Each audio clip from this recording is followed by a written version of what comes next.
The prairie has no mercy. Out here, a man can vanish without a whisper, and justice is as thin as the dust kicked up by a horse's hooves. But one evening, when the sun bled red across the Wyoming sky, rancher Silas stumbled upon a sight that would carve itself into his soul forever: a woman, bound to a post, with wolves circling in the shadows. The evening had turned sharp and cold, the kind of cold that bites deeper than you expect. Silas guided his horse along the ridge, his weathered hat pulled low against the wind. He wasn't hunting trouble, just checking the far stretch of his land before night came crawling in. His ranch was the only thing he owned outright in this world, and he guarded it like a man guards his last breath. But the land had a way of showing you things you weren't looking for. Dusty, his bay gelding, slowed without command, ears twitching, nostrils flaring. Silas had long ago learned to trust the instincts of the animal beneath him. Trouble was close. At first he thought it might be a coyote, or maybe rustlers testing fences again. But as he scanned the clearing ahead, his stomach knotted. There, against the fading gold of the horizon, stood a wooden post. Tied to it was a figure, a woman, her dark hair tangled by the wind, wrists lashed cruelly behind her back. She wasn't slumped like someone broken. She stood proud, chin lifted, even as the ropes cut into her skin. The raw defiance in her eyes, even from a distance, froze Silas in his saddle. Then came the sound that chilled him deeper than the wind, the low, guttural growl rolling from the ridge above. His gaze shifted, and he caught the shimmer of yellow eyes glowing in the dark. Wolves. Not one. Not two. A pack. The beasts had learned patience over the long winter. Hunger made them bold. Right now, they believed their meal was waiting, tied and helpless. Silas tightened his jaw. He knew the game. Whoever had left her there had done so to let nature finish the dirty work. A coward's death sentence. If he stepped in, he'd be crossing more than one line, lines drawn by men like Burke, the saloon keeper who owned half the town, or Crowe, the deputy who bent law to the highest bidder. Silas could already hear the whispers, the rancher siding with Apaches. But hell with whispers. He wasn't the kind of man who measured the worth of a life in consequences. He swung down from his horse, boots crunching against the frozen ground. The woman's eyes met his, dark, unyielding, and burning with a mixture of fear and pride.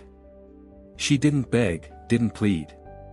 Just watched him like a hawk, waiting to see if he would prove himself a man worth trusting. Easy now, Silas muttered, though he wasn't sure if he was talking to her, the wolves, or himself. The growls thickened, spreading through the night air. Shapes moved among the rocks. Wolves, lean and hungry, fanning out to test the edge of his courage. Silas drew his hunting knife, steel flashing in the last light, and cut the ropes. The woman winced as blood rushed back into her hands but stayed silent. Not a word. Not even a gasp.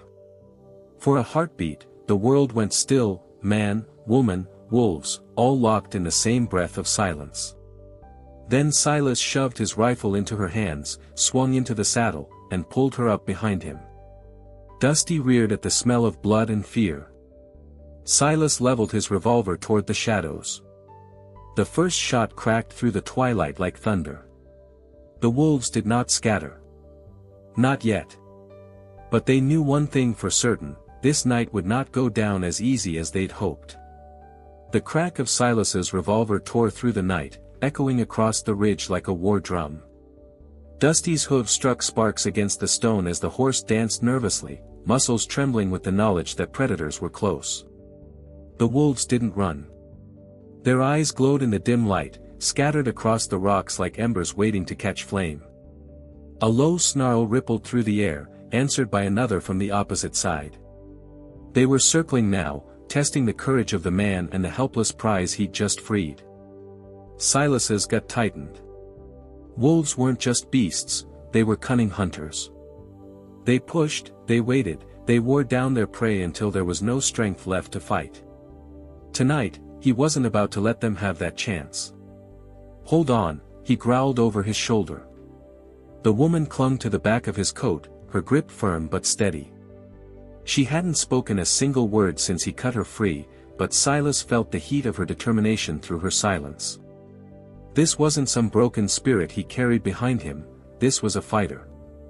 The lead wolf moved first, darting low with fangs flashing white. Silas fired. The shot cracked the air, and the wolf yelped, tumbling back into the brush. The others froze, their growls thickening into frustration. Dusty reared, striking the air with his hooves, but Silas forced him forward, pushing through the narrow line of predators. Two wolves lunged from the left, snapping at the horse's flank. Silas swung his rifle down, fired again, and the blast scattered dirt and rock. The wolves skidded back, snarling, but hunger burned hotter than fear. The pack didn't scatter. They trailed close, shadows darting along the ridge as Silas pushed Dusty into a hard run across the prairie. The cold wind tore at his face, and still he heard the patter of paws chasing them. He risked a glance at the woman. Her dark eyes were wide but steady. She wasn't screaming, wasn't panicked. Instead, she leaned low, clutching his coat to steady herself. For a fleeting moment, Silas felt something stir inside him, a respect born not of words, but of grit. Gunshots cracked the night again. Each time, the wolves slowed, regrouped, then pressed forward once more.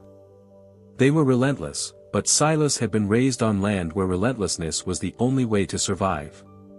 Finally, after what felt like miles, the howls began to fade. The glowing eyes melted into the darkness, swallowed by the prairie night. Silas slowed Dusty to a pounding trot, his own breath ragged in the cold. Only then did he feel the tremor in the woman's hands as she loosened her grip. She was trembling, though she fought to hide it. Silas swung Dusty to a halt, pulling them both into the shelter of a shallow ravine. He dismounted first, then offered his hand to her. For a moment, she hesitated, pride stiff in her posture. But at last she slid down, standing on unsteady legs, her chin still lifted as if daring the world to strike again. In the pale wash of moonlight, Silas studied her, tattered dress, rope-burned wrists, hair tangled by wind and dust. She carried herself with a dignity that belonged to royalty, not someone left for wolves. "You're safe now," Silas said quietly, though he knew the words weren't fully true. The wolves were gone, but whoever left her there wouldn't give up so easily. Her eyes met his. Dark. Fierce. Unyielding. She said nothing, but the silence between them spoke louder than words. Silas wiped the sweat from his brow, slipped his rifle back over his shoulder, and muttered, "Whoever tied you up like that, sure as hell didn't count on me riding through tonight." For the first time, he thought he saw something soften in her expression. Not gratitude exactly, something sharper. Respect, maybe. Above them, the night was quiet again, but Silas felt the weight of unseen eyes. Wolves weren't the only predators in these parts. This wasn't the end of trouble. It was only the beginning. The night had settled heavy over the prairie, thick and endless, broken only by the faint rustle of wind through dry grass. Silas guided Dusty into a narrow ravine, letting the horse drink from a shallow creek that glimmered in the moonlight. His hands were steady on the reins, but his mind was restless. The woman sat a few feet away, her arms folded tight across her chest. She hadn't spoken since he cut her free. Not a word of thanks, not a whisper of fear. Just silence, sharp as barbed wire. Silas wasn't a man used to chatter himself, but the weight of her silence pressed down harder than the wolves ever had. "You're strong," he said finally, his voice low, gravelly from dust and cold. "Most folks would have broken by now. Crying, begging. You stood straight as if you weren't afraid of dying." Her dark eyes flicked toward him, gleaming in the pale light. For a long moment she said nothing, then her lips parted. Her voice came soft but firm, carrying a rhythm not born of English alone. "My name is Raven." Silas repeated it under his breath. Raven. The name felt like it belonged to the land itself, wild, unyielding, untamed. He leaned back against the rock wall, tipping his hat up. "Well, Raven, you mind telling me why someone left you for wolves? That ain't exactly a neighborly way to treat a person." Raven's gaze drifted to the horizon, where campfires smoldered far in the distance. She hesitated, and Silas could see the storm working behind her eyes. Finally, she spoke. "They believe killing me will bury the truth." Silas frowned. "Truth about what?" She shifted, her hands tightening around her arms. "There are men, land barons, bounty hunters, working together. They fuel the hate between settlers and Apache. Stirring fights, burning homes, leaving bodies in the dust, then claiming more land when the smoke clears." Her voice hardened, steel beneath sorrow. "I saw their plans. Heard them speak. If their secret comes out, they lose everything. So they tried to silence me the way cowards do, leave me for the beasts."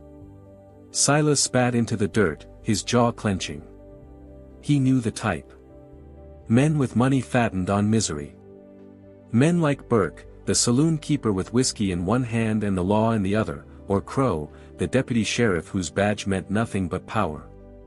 And behind them, dangerous hands like Flint, the kind of man who carried death in his shadow. "Damn cowards," Silas muttered, heat rising in his chest. Raven looked at him sharply, as if measuring whether his disgust was genuine. For the first time, her expression softened just enough to show weariness beneath the fire. "They didn't count on you finding me," she said quietly. Silas tipped his hat lower, staring at the campfires still burning on the horizon. "Maybe not. But if they wanted you dead, they won't stop chasing just because you slipped the wolves." The wind carried the faint smell of smoke toward them. The flames were too far to see clearly, but close enough for Silas to know men were out there, men who'd come with rifles and no questions. Raven's voice was sharp again. "You think law will protect me? They own law. They own everything." Silas met her eyes, steady and unflinching. He wasn't a preacher, nor a sheriff, just a rancher who'd worked the land with his own two hands. But something in him rebelled at the thought of walking away. "Then we'll make our own law," he said. His words were quiet, but they carried a weight heavier than iron. For a long heartbeat, Raven just studied him. Then, slowly, she gave a single nod. Silas knew then that his life had just shifted. What began as a rescue was turning into a war, and it wasn't just about wolves anymore. Dawn bled slow across the prairie, painting the sky in muted shades of gold and ash. Silas kicked dirt over the dying campfire, the smoke curling away into the cold morning air. Raven stood nearby, arms crossed, her posture straight despite the fatigue dragging at her frame. She hadn't slept, not really, her eyes had stayed fixed on the horizon all night, watchful and sharp. Silas tightened the cinch on Dusty's saddle. He didn't like the feel of the day, not one bit. The prairie was too quiet, as if even the wind was waiting. "They'll be hunting already," Raven said flatly. He glanced at her. "Men like that don't waste daylight." Her jaw clenched. "Burke will send them. He runs this land from behind his bar counter. Whiskey in the front, blood in the back." Silas knew Burke's kind. He'd been to that saloon enough to smell the rot under the perfume of cigar smoke. Men laughed too loud in Burke's hall, because they knew he owned the cards and the law both. "And Crowe?" Silas asked. "Crowe wears a badge," Raven said bitterly. "But his loyalty is bought. He'll twist the law until it hangs the wrong man." Silas cursed under his breath. A crooked deputy was worse than an outlaw, at least outlaws never pretended to serve justice. "And Flint?" Raven's eyes hardened, her voice dropping to a near whisper. "Flint is no man.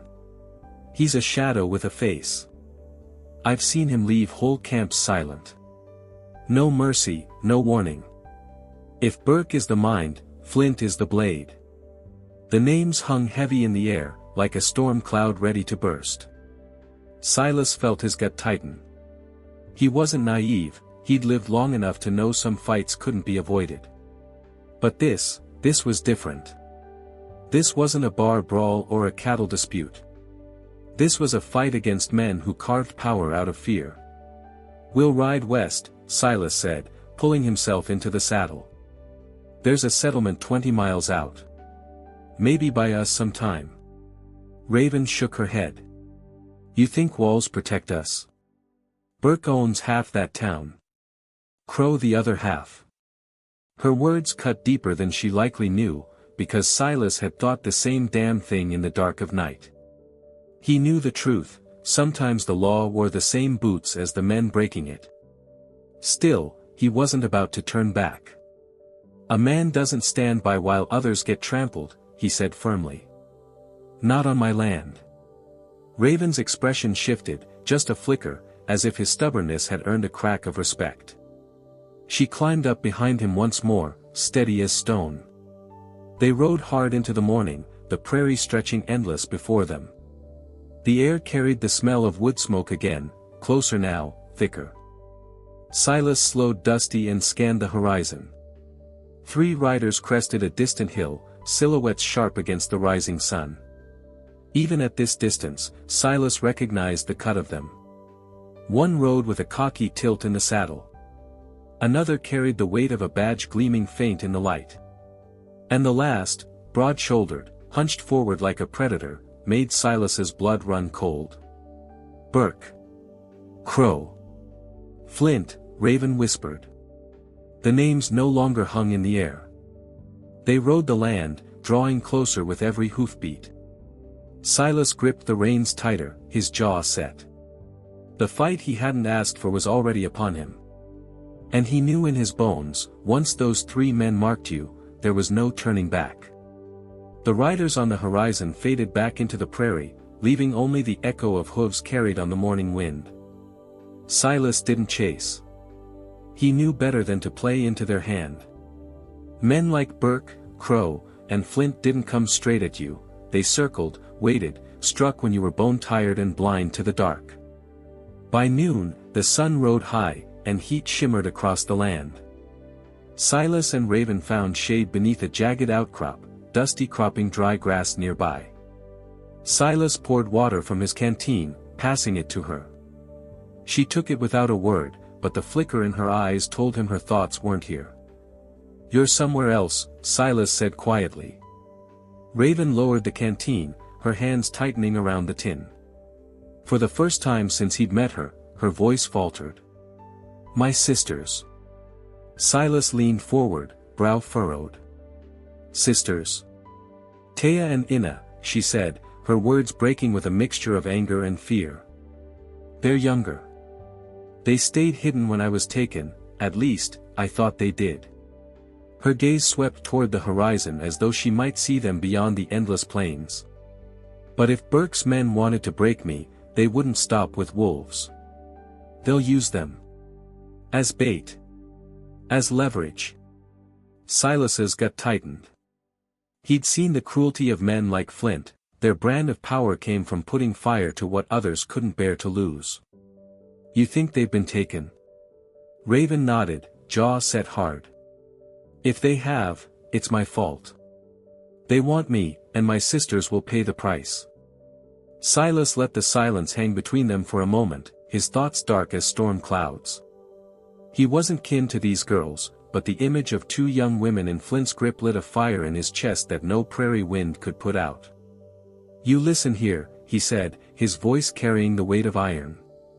"This ain't your fault. The blame sits square on the shoulders of men who hide behind fear and cruelty. And I'll be damned if I let them use your sisters as shackles around your neck." Raven's eyes snapped to him, sharp and searching. "Why? Why risk yourself for me, for them? You don't even know us." Silas tugged his hat lower, his jaw tight. "Because I know men like Burke. I've watched them carve pieces out of this land, out of families, out of good folks too afraid to stand up. And I'll tell you plain, I won't stand by while they do it again. Not while I still got breath." The words seemed to shake something in her. Raven's fierce composure cracked just enough to reveal a glimmer of vulnerability, and she looked away before he could see too much. Above them, a hawk screamed high in the empty blue sky. Silas took it as an omen, predators circling, waiting for the weak to fall. But this time, he swore, the prey would fight back. As the sun began its slow descent, a new sound drifted across the prairie, distant, faint, but clear enough for both to hear. The cry of a woman, carried by the wind. Raven stiffened, her hands curling into fists. Taya. Silas grabbed the rifle slung across his back, his eyes narrowing toward the sound. Somewhere out there, Burke's riders were already tightening their snare. He swung into the saddle, then reached a hand down. Come on. If your sisters are out there, we ain't wasting daylight. Raven climbed up behind him, her grip fierce, her heartbeat pounding as strong as Dusty's hooves when he lunged forward. The horizon stretched wide, unforgiving, but Silas felt it in his bones, blood was coming. Whether it would be theirs or Burke's men, that was yet to be written. The trail carried Silas and Raven west, Dusty pounding hard across dry earth until the first roofs of a frontier town rose from the heat shimmer. The place wasn't much, just a single street lined with wooden storefronts, dust swirling around wagon wheels and the occasional bark of a stray dog. To most men it looked like safety. To Silas, it looked like a gamble. He reined Dusty in at the edge of town. We go in quiet, he muttered. Get what we need, and get back out. Raven's eyes stayed fixed on the saloon at the far end of the street, its paint peeling but its windows alive with voices and smoke. That's Burke's house, she said bitterly. Every coin that changes hands in this town passes through him. Silas nodded grimly. He knew it too. But they couldn't ride blind across the prairie without water, food, and powder. He swung down, tying Dusty to the post outside a supply store, then offered Raven his hand. She hesitated, her pride stiff, but took it, stepping onto the boardwalk. Inside, the air smelled of leather and tobacco. Silas laid down coin for cartridges and flour, but the shopkeep's eyes flicked nervously to Raven, then back to the door, as if measuring how long before trouble walked in. It didn't take long. Deputy Crowe appeared first, boots striking hard against the boards. His badge caught the light, but it shone no brighter than the greed in his eyes. He leaned a hand on the doorframe, voice dripping with mock courtesy. Well, look what we got here. Rancher Silas Donovan, keeping strange company these days. Silas's hand hovered near his holster, calm but ready. Just buying supplies, Crowe. Same as any man. Crowe's smirk widened. Supplies, sure. But folks are saying different. Word is, you took an Apache woman against her will. Word is, you've turned outlaw. Raven bristled, her dark eyes flashing. Lies, she hissed. Crowe tipped his hat lazily. Maybe. Maybe not. But Burke doesn't take kindly to men who meddle in his affairs. And you, Silas, you've been meddling. Before Silas could answer, laughter boomed from across the street. Burke himself stood on the saloon's porch, a cigar clenched between his teeth, flanked by two armed men. He was a thick man with eyes that never smiled, even when his mouth did. Crowe, Burke called, his voice carrying down the street, don't waste breath, John. Men like Silas know where they belong, and it ain't standin' in front of me with a thief in tow. Silas felt Raven stiffen at the word. Thief. That's what they were calling her now, twisting her courage into crime. Burke puffed smoke into the air, eyes narrowing. You hand her over, Donovan. Walk away. Maybe I'll let you keep that little spread of yours. The street went silent. A few townsfolk peered through shutters, too afraid to step outside. Silas looked from Burke to Crowe, then to Raven at his side. Her chin was lifted, proud as ever, though her wrists still bore the raw scars of rope. He spoke slow, steady. She ain't yours to take. And you can tell every man who calls himself your friend, Silas Donovan doesn't bow to liars. Burke's grin faded into something colder. Crowe's hand twitched near his pistol. For a long, dangerous moment, the whole street seemed to hold its breath. Then Silas gathered the supplies in one arm, motioned Raven to mount, and swung up onto Dusty. His voice cut sharp across the silence. "Burke, you want her, you come take her. But you best bring more than shadows and lies." With that, Dusty thundered down the street, raising dust in the eyes of Burke's men. Behind them, Crowe cursed, and Burke's cigar hit the dirt. The trap was closing, Silas knew. But he'd be damned if he let them tighten the rope without a fight. The prairie wind carried dust across the trail as Silas and Raven rode hard from town. Dusty's flanks were slick with sweat, his stride steady but strained. Behind them, the lies Burke and Crowe had planted were already spreading like wildfire. Silas could feel it in his bones. Every mile west, the noose pulled tighter. They stopped at dusk near a line of cottonwoods. The sky burned orange, fading into violet shadows. Silas built a small fire, careful to keep it low. Raven sat across from him, knees drawn close, her eyes reflecting the flames but fixed on something far beyond. "You've gone quiet," Silas said. Her voice was flat, hollow. "I'm listening." "To what?" She lifted her chin, eyes narrowing toward the dark hills. "Voices on the wind. My people say if you listen close, the land speaks back." Silas poked at the fire, uneasy. He didn't believe in omens, but he'd learned not to argue with the ways of others. Moments later, a sound rose over the hush of the plains, a cry. Faint, carried far by the wind, but clear as a church bell in their ears. A woman's voice, desperate. Then another, younger, trembling in fear. Raven bolted upright. "Taya. Inna." Silas froze. "You're certain?" Her eyes burned with panic he hadn't seen before. "I know my sister's voices, even in dreams." The cry came again, this time sharper, like a knife cutting through the night. Silas grabbed his rifle and doused the fire with his boot. "Stay close." They moved through the shadows, Dusty leading quiet along a rocky ridge. Below, a small campfire glowed. Figures moved in its light, 3 men, rough riders, their laughter carrying across the dark. And there, tied to a wagon wheel, were 2 young women. One struggled against her bonds, fierce despite the gag in her mouth. The other sat trembling, eyes wide with terror. Raven's breath hitched. "Taya. Inna," her voice cracked for the first time, and she gripped Silas's arms so tightly he could feel the tremor in her bones. He steadied her hand. "Easy now. We'll get them." But his eyes were already on the shadow standing watch near the fire. Broad-shouldered, head bent slightly forward, as if the weight of cruelty itself hunched him. Flint. The man's presence was like a scar on the earth, ugly, unhealed, and dangerous.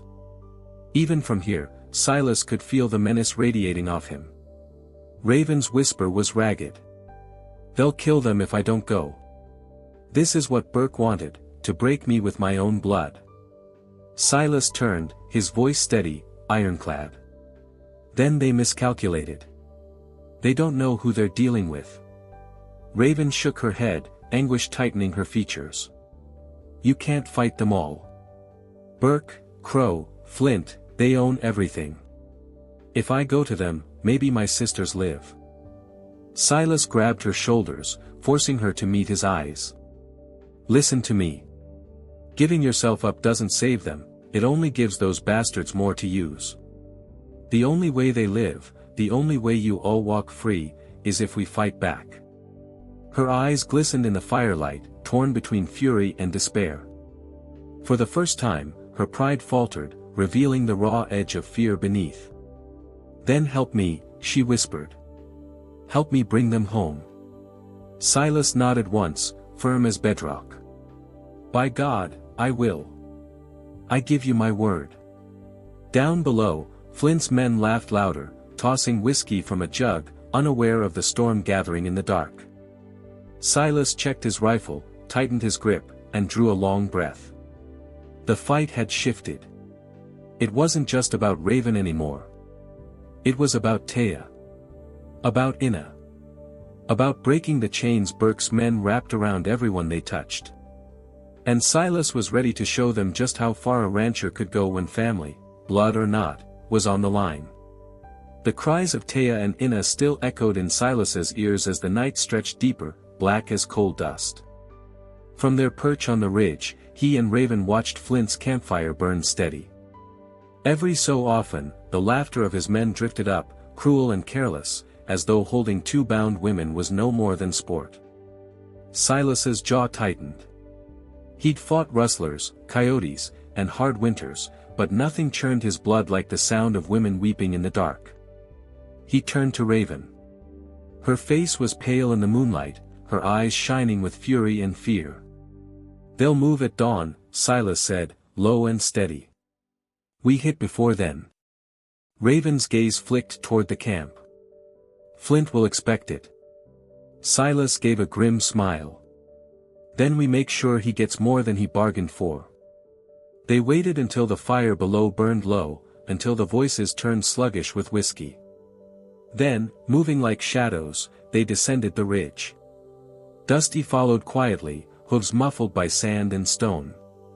The first rider never saw Silas coming. One swift blow with the butt of his rifle dropped him into the dirt without a sound. Raven darted past, cutting the gag from Taya's mouth. The girl gasped, eyes wide with relief and terror. But silence never lasts long in the wild. A shout rang out, followed by the metallic clatter of rifles snatched up in haste. Flint's voice cut through the chaos like a whip. "Get M." Gunfire exploded. Muzzle flashes split the night, sparking against the canyon walls. Silas shoved Raven and the girls toward cover, returning fire with steady aim. Each shot echoed like thunder in the narrow pass. Flint charged forward, broad frame lit by the dying fire. His eyes gleamed, feral and unrelenting. He fired twice, the bullets hissing past Silas's head close enough to lift his hat brim. Silas ducked behind a boulder, heart hammering, then rose quick and fired back. One of Flint's men dropped with a cry. Another cursed, clutching a wounded arm. Through it all, Raven fought like a wildfire. With nothing but a stolen knife, she cut Inna free and pulled her behind cover. Her hair whipped loose in the wind, her eyes blazing with a fury that could have set the plains alight. The fight raged on. Dusty reared against the chaos, hooves striking sparks as Silas swung into the saddle, firing down at Flint's men. "Get the girls on," he barked. Raven hoisted Taya first, then Inna, before pulling herself up behind. Flint roared, his face twisted with rage. "You ain't leaving alive, Donovan." Silas's answer came in the form of a bullet that shattered the lantern near Flint's boots. Fire spilled across the ground, lighting the camp in a sudden inferno. Horses screamed, men stumbled back from the flames. Seizing the moment, Silas dug his heels into Dusty's sides. The horse surged forward, bursting through the chaos like a thunderclap. Raven clung tight, her sisters gripping her as if the wind itself might tear them away. Behind them, Flint's voice howled above the roar of fire and gunshot. "This ain't over. You hear me? I'll gut you in the dirt, Donovan." But Silas didn't look back. The ridge swallowed them, the night closing in around their escape. The echoes of battle faded, but the weight of what had just begun pressed heavy on his shoulders. The girls were free, for now. But Flint's oath clung to the night air like smoke. And Silas knew, deep in his bones, the real reckoning was still to come. By the time Silas rode back toward town, the night was gone and dawn pressed pale against the horizon. Dusty's stride was heavy, carrying more than just riders, he carried the weight of defiance. Behind Silas, Raven held tight to her sisters, Taya and Inna, their faces streaked with dust but alive. That was enough to keep Silas's heart beating steady. But there was no peace waiting. Not here. Not now. The town's single street was hushed as they entered, shutters drawn tight though it was early. Folks had already heard the whispers. Burke's lies traveled faster than truth. To them, Silas wasn't a rancher anymore. He was an outlaw who'd thrown his lot in with Apache blood. He reined Dusty to a halt outside Burke's saloon, the smell of whiskey and smoke leaking through swinging doors. His gut told him he'd find Crowe inside, badge polished, gun ready. And Burke, cigar clenched, smiling like the devil who thought he owned the world. "Stay with your sisters," Silas told Raven, his voice rough but steady. She looked like she wanted to argue, but instead she nodded, her dark eyes burning. Silas pushed through the saloon doors. The air inside was thick with cigar smoke and the stink of spilled liquor. Cards lay abandoned on tables. Men turned in their chairs, their hands hovering too close to their pistols. At the far end, behind the bar, stood Burke. His fat fingers curled around a glass, eyes cold as stone. To his left, lounging like a snake in tall grass, was Crowe, badge gleaming against his vest. Flint wasn't there, not yet, but Silas could feel his shadow looming just beyond. Well, Burke drawled, smoke curling from his cigar. "The rancher himself. Thought you'd be halfway to Mexico by now." Silas's boots creaked against the wooden floor as he walked forward, each step heavy with purpose. "I don't run. Not from the likes of you." Crowe chuckled, low and sharp. Bold talk for a man standing alone in a room full of enemies. His hand hovered near his holster, fingers itching. Silas's voice cut through the smoke. "You can spin lies in this town all you want. But I know the truth. You've been stirring blood between settlers and Apache, burning homes just to fatten your pockets. You think folks won't see it?" Burke's grin twisted. "Folks see what I tell 'em to see. Crowe's badge makes it law. My whiskey makes it gospel. And you, Donovan, you're just a rancher with too much pride and too little sense." Silas's hand rested on his revolver, steady as a rock. "Maybe. But today, everyone sees you for what you are. And once the truth's out, no badge and no bottle will cover the stench of your cowardice." The room went silent. The tension was thick enough to choke a man. Burke's smile faltered, his eyes narrowing. Crowe's thumb brushed the hammer of his pistol. Then the doors slammed open. Flint strode in, his presence like a storm rolling down the plains. His rifle gleamed in the dim light, and his voice was a growl. "Told you I'd get you, Donovan. Looks like today's the day." The saloon turned into a powder keg. Every man's hand was on a gun. Silas drew slow, his voice calm even as death stared him in the face. "If this is the day, Flint, then one of us ain't walking back out that door. The first trigger would decide it all, justice or the grave."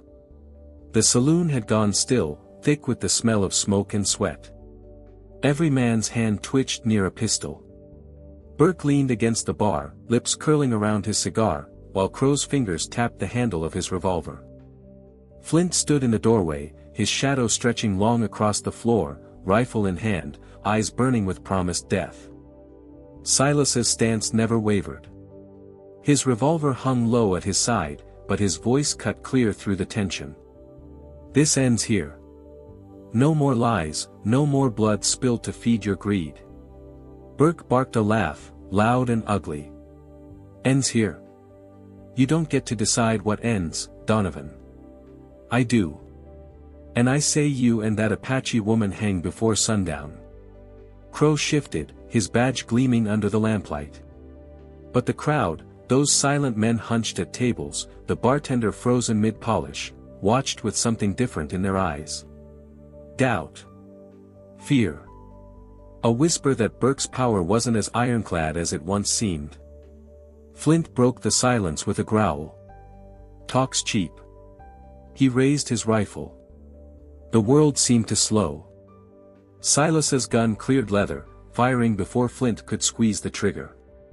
The bullet smashed into Flint's shoulder, spinning him back against the doorframe. Chaos erupted. Crowe drew fast, but Silas was faster. A shot cracked across the room, and the crooked deputy's gun flew from his hand. He stumbled, clutching his arm, eyes wide with shock as the badge he'd sold for silver glinted useless in the dirt. Burke roared, reaching beneath the bar, but Raven's voice cut sharp across the chaos. Enough. She stood in the doorway with Taya and Inna behind her, eyes blazing. The truth's out, Burke. Everyone knows. Burke's face twisted, veins bulging as he grabbed a hidden shotgun. Truth don't matter when the only ones left breathing are mine. But his words ended in thunder. Silas's revolver barked, the shot echoing like judgment itself. Burke staggered back, crashing against his bottles of whiskey. The glass shattered, spilling liquor like blood across the counter. Silence followed. Long, heavy silence. The kind that carried more weight than 100 gunshots. Crowe sank to his knees, the badge slipping from his chest to the floor. Flint staggered out the door, clutching his wound, his threat fading into the night like a wounded wolf slinking back to the shadows. Burke lay still, the empire of fear he'd built collapsing with him.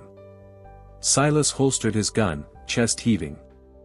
Around the room, men who'd once kept their heads down now looked up, some in shock, some in quiet relief.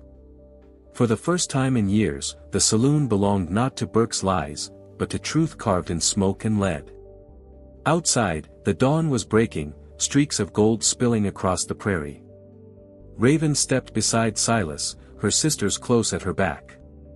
Her eyes were fierce but softened as they met his. "You kept your word," she said quietly. Silas tipped his hat, his voice steady but low. "A man's only as good as his word." Together, they walked out into the light. The prairie stretched wide before them, still wild, still dangerous, but no longer owned by cowards and shadows. The story of that night would spread, whispered in towns and campfires across Wyoming. A rancher who stood against Burke. A woman who refused to bow. And the fire they sparked that changed everything. And now I'll ask you, out here on the frontier where law bends and greed rules, what would you have done if you were Silas? Would you risk it all for justice, or ride on and leave the fight for someone else?